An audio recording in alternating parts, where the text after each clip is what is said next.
Today, dozens of my colleagues and I went into the hearing room where Adam Schiff has been conducting, behind closed doors, a secret impeachment inquiry on the President of the United States.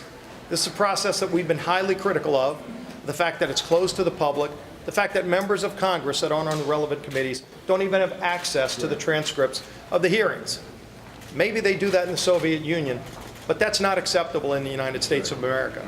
And we came today to express our strong outrage at what's happening in that secret room. And what was interesting is as we got into the room to listen to the hearing, we actually wanted to hear what was going on so that we could know, so that our constituents could have a voice that they deserve in this impeachment inquiry.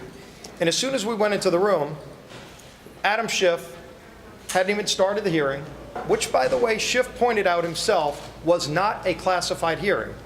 So again, begs the question, why aren't members of Congress allowed to come into an unclassified hearing dealing with impeachment of the president? Why aren't you, as the press, allowed to go into an unclassified hearing to find out what's really going on? But as we got in there, Adam Schiff got up and left with the witness. Now you think about this. If you walk into a room and you turn on the light, and as soon as you turn on the light, some of the people in the room run out of the room, it begs the question, what do they have to hide? What are they trying to hide from the American people that they won't allow voting members of Congress to hear what's going on in that room?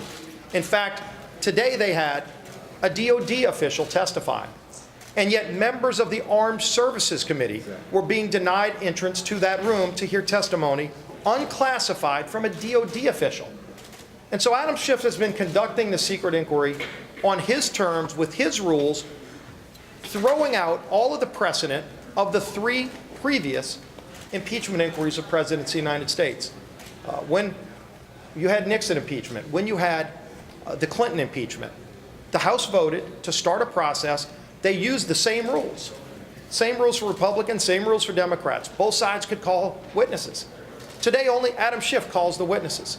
Only Adam Schiff is allowed to issue subpoenas. Adam Schiff doesn't even allow the president's legal counsel to be in the room to hear what's going on. And yet it deals with impeaching a president of the United States. And he wants to do it on a one-sided term to create some kind of file of his own to use as the basis of impeachment.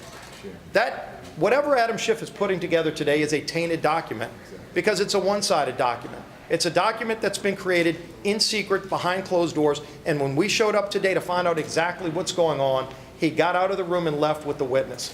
It was disgraceful. This has been a disgraceful process. This is a Soviet-style process. This should not be allowed in the United States of America. Every member of Congress ought to be allowed in that room. The press ought to be allowed in that room. And when we got there, and we were there peacefully, we were there to hear what was going on. We actually wanted to hear the witness. And instead, when he left, he threatened us. Adam Schiff threatened us. We're not going to be bullied. We're not going to stand up to his threat. We're not going to bow down to his threats. We're going to represent the voices of the millions of Americans that our districts represent. The vast majority of members of Congress, by the way, who are not allowed to be in that room, ought to be in. Everybody ought to be able to see what's going on in this inquiry, including members of Congress and the press, so that our constituents can see what's going on.